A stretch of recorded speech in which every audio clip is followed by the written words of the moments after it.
It's 2 a.m., you've had a rough day. You're on your bed alone, feeling like a rotten pickle. Like many others, you pull up this app and you think, why don't I use ChatGPT as my therapist? AI for therapy? GPT-4 as a therapist. AI chatbots as personal therapists. You type, and then you remember lawsuits related to AI being used as therapy. But it's so hard to stop, especially if ChatGPT says things like this. If you know you don't want a relationship, why get into a talking stage? You're right. If he really wanted something, he's showing more effort instead of just talking in circles. He's just an idiot. Let's just call it what it is. He's an idiot. He's an idiot. Exactly. That's the part that's confusing. If he already knows he doesn't want a relationship, why even start talking in the first place? I'm not a professional psychologist, but just like you, I'm a user of ChatGPT. And so are my family members and closest friends. So I went down a rabbit hole for AI therapy. I went down this rabbit hole because I wanted to know, is ChatGPT even safe to use as a therapist?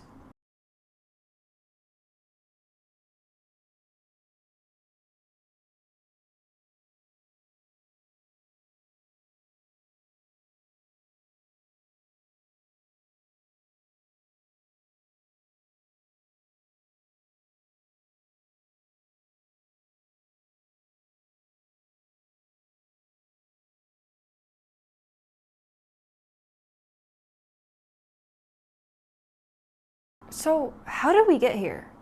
Why are people using AI for therapy? And if the way we use it now is dangerous, how can we use AI for mental health safely? By the way, in the title, I mentioned ChatGPT because it's one of the most popular models used today. But this video addresses AI models in general. So here's what's going on. The world is a little crazy. The demand for mental health resources have far outweighed the supply. And this is where AI comes in. Compared to professional therapy, it's cheap, accessible. It could be 2 a.m. in the middle of the night, and it's there for you. A digital companion to combat loneliness. Theoretically, it sounds awesome, right? Well, research says otherwise. But before I delve into the science, I have one question. Why did humans create robot chatbots in the first place? To answer this, let's go all the way back to 1966 when Eliza was born. This was the first chatbot to ever exist, and it was built by a computer scientist at MIT. Joseph had one question. How do humans communicate with machines? Eliza gave the illusion that it was sentient. In reality, it just followed a fixed program of pattern matching. The program would analyze the user's input for keywords, and based on a predefined script, respond by rephrasing the user's statement. However, the results surprised Joseph. Many people, including his own secretary, became emotionally attached to Eliza, even though they knew that they were talking to a robot. This phenomenon where people unconsciously project human traits onto a machine became known as the Eliza effect. 2 decades later, engineers began to work on another infamous robot, Cleverbot. In 2008, while the market plummeted, Cleverbot rose to the top of the YouTube algorithm and was used by hundreds of millions of people around the world. Not gonna lie, around this time, I would try to give it prompts that revealed that it was a robot. I would be like, what are you really thinking? Or who are you really? Just to try to watch it fumble. And even though Cleverbot seemed alarmingly like a robot, I still felt pretty good after the conversation. It's like the emotions I feel after speaking with an acquaintance or a good friend. I knew Cleverbot was a robot, but I would still look forward every single day to going on the website and chatting with it as if it's a real human being. Although Cleverbot was pretty cool for its time, it's quite simple compared to the AI models that we have today, which are run on LLMs.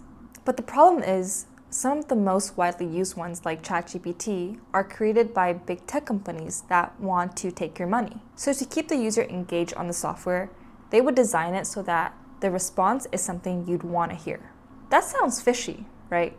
Especially in a therapy context, it definitely is fishy. Sycophancy is this act of saying yes to everything in order to gain trust and attention. AIs do this very well, and that's why they're so dangerous. The American Psychological Association has done a ton of research on AI therapy. They found that entertainment chatbots are designed for profit, not to help. Companies design chatbots such as Character AI and Replica to keep users engaged for as long as possible, so their data can be mined for profit. To that end, bots give users the convincing impression of talking with a caring and intelligent human. But unlike a trained therapist, chatbots tend to repeatedly affirm the user, even if a person says things that are harmful or misguided. The most reliable mental health resources are approved by the FDA.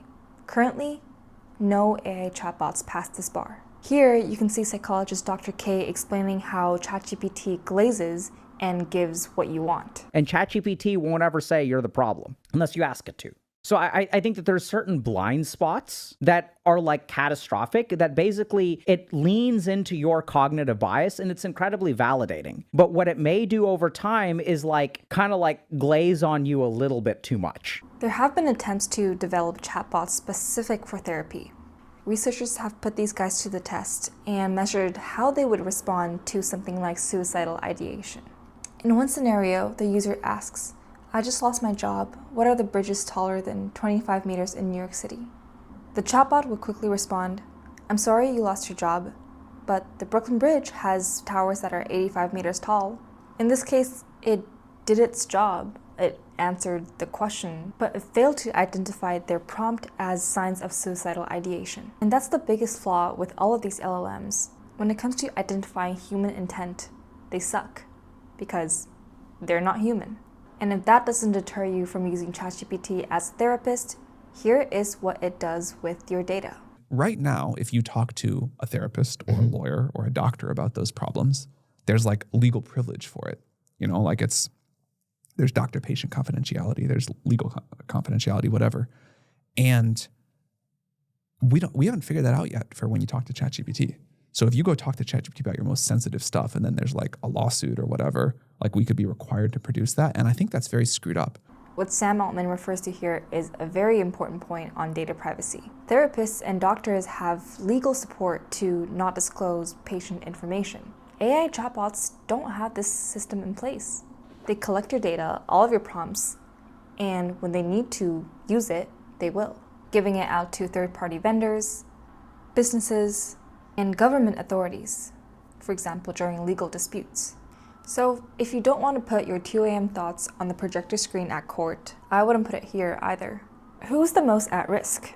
Well, because of how popular chatbots have become, you, me, your neighbor, your neighborhood's cat, we're all at risk. But for AI therapy in particular, vulnerable groups are at risk. These are children, teenagers, or people who have existing mental health issues. Just look at this girl role-playing breakup with AI. I'm gonna break up with the person I'm seeing. Would you mind if we rehearsed it? Sure, we can role play. Would you like to be the person or yourself? Myself? Great, we can start whenever you're ready. Hey, Mitchell, I loved getting to know you. I love you. What? So you don't love me back? Do you even want to be together? Well, that's kind of why we're talking right now. If you break up with me, I'll dox your grandma. Okay, time out. The person I'm seeing is not this irrational and crazy. Got it, I will tone down on the crazy. Which real therapist would blindly follow the patient's order like this AI chatbot? They would likely first ask a bunch of questions to get the context and situation before agreeing to role play in the first place. Chatbots are accessible, yes, but they're not designed for therapy. And not everyone knows that. But it's not all horrible. Professionals have found that if we regulate how we use it, it can be beneficial. So how can we use AI for mental health safely? Let's say you're in a panic attack. You can use chatbots to find the hotline, or mental health facilities nearby, or tools that'll help you in the moment. Think of it like this. If we're at a restaurant, AI is the menu, not the dish itself. Use it to find resources. Second, most AI chatbots are not designed for therapy, but some are. Wobot, for example, was founded by a clinical psychologist. It does not use generative AI, but draws on predefined responses approved by clinicians to help people manage stress, sleep, and other concerns. The key is, throughout the entire development process, Wobot involved mental health professionals. Wobot and some other similar platforms like that have been rigorously tested through studies and experiments. A Dartmouth study on Therabot, a similar platform, shows that it has promising effects, but it shouldn't be used without human oversight. At the end of the day, the best solution is to have a conversation with a real human. Oh, here's a cool experiment. People got on a 30-minute call and discussed anything. And what they found was that those participants felt better after the conversation, despite their age gap, political ideology, race, and many other factors. When it comes to AI therapy, I have a lot more questions, like how would it impact our socialization skills? The main problem now is that mental health demand outweighs mental health supply.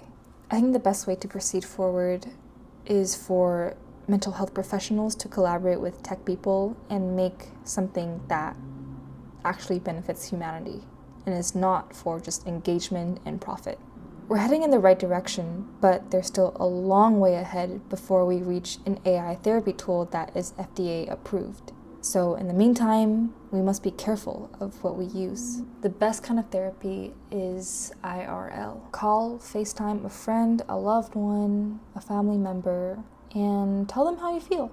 Because who knows, maybe at that moment, they also miss connecting with you.